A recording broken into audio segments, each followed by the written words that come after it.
வீடியோக்குள்ளே போகிறதுக்கு முன்னாடி சப்ஸ்கிரைப் பட்டனை கிளிக் பண்ணி பக்கத்தில் இருக்க பெல் ஐக்கானையும் கிளிக் பண்ணிக்கோங்க. அப்போ தான் எங்கள் வீடியோவை நீங்கள் உடனுக்குடன் பார்க்கலாம். வெல்கம் டு தமிழ் சமையல். இன்றைக்கி நம்ம ஒரு புது விதமான உருளைக்கிழங்கு ஃப்ரை எப்படி செய்கிறதுன்னு பார்க்க போகிறோம். அதுக்கு நான் வந்து 1/2 kg உருளைக்கிழங்கு வந்து வேக வச்சு தோல் உரித்து குட்டி குட்டி பீஸாக நான் வந்து கட் பண்ணியிருக்கேன். இப்போ அது கூட நம்ம மசாலாஸ் ஆட் பண்ணிக்கலாம். நான் வந்து 1.5 ஸ்பூன் மிளகாய் தூள், 1/4 டீஸ்பூன் மஞ்சத்தூள், 1/2 டீஸ்பூன் மிளகுத்தூள், 1/2 டீஸ்பூன் சீரகத்தூள் எடுத்திருக்கேன். இப்போ இது எல்லாத்தையும் நம்ம ஆட் பண்ணிக்கலாம்.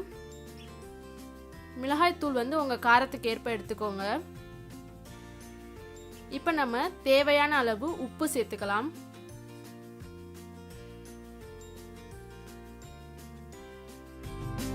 இப்போ உருளைக்கிழங்கோட நம்ம போட்டு இந்த மசாலாலாம் மிக்ஸ் பண்ணிவிட்டு, மசாலா மிக்ஸ் பண்ணல உங்களுக்கு ட்ரையாக தெரிஞ்சிச்சுன்னா 1 ஸ்பூன் வந்து தண்ணீர் ஆட் பண்ணிக்கோங்க. இப்போ நான் ஒரு கடாயில் 5 டேபிள் ஸ்பூன் எண்ணெய் ஊற்றிருக்கேன். எண்ணெய் நல்லா ஹீட் ஆகிடுச்சு. இப்போ நான் மிக்ஸ் பண்ணி வச்சுருக்க உருளைக்கிழங்கை வந்து இதில் ஆட் பண்ணிக்கிறேன். இப்போ நான் எல்லா உருளைக்கிழங்கையும் ஆட் பண்ணிட்டேன். அடுப்பை வந்து 20 மினிட்ஸ் சிம்மிலே வச்சுருங்க.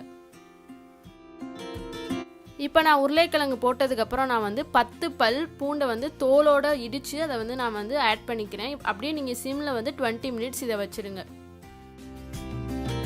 இப்போ பாருங்கள், உங்களுக்கு மொறுமொறுன்னு உருளைக்கிழங்கு வந்து ரெடி ஆகிடுச்சு. உங்களுக்கு இன்னும் மொறுமொறுன்னு வேணும் அப்படின்னு நினச்சிங்கன்னா நீங்கள் இன்னும் ஒரு 10 மினிட்ஸ் கூட வைக்கலாம். அவ்வளோதான், ரெடி ஆகிடுச்சு. பாருங்கள், இப்போ மொறுன்னு நம்மளுக்கு உருளைக்கிழங்கு ஃப்ரை வந்து ரெடி ஆகிடுச்சு. ஸோ அதை கண்டிப்பாக வீட்டில் ட்ரை பண்ணி பாருங்கள். நீங்கள் சாம்பார் சாதம், ரச சாதம், தயிர் சாதம் அப்படின்னு எல்லாத்துக்குமே நீங்கள் வச்சு சாப்பிட்லாம். ஸோ கண்டிப்பாக வீட்டில் ட்ரை பண்ணி பாருங்கள். ரொம்ப சிம்பிள் கூட தான், ஒரு 10 மினிட்ஸ் 20 மினிட்ஸில் பண்ணிடலாம்.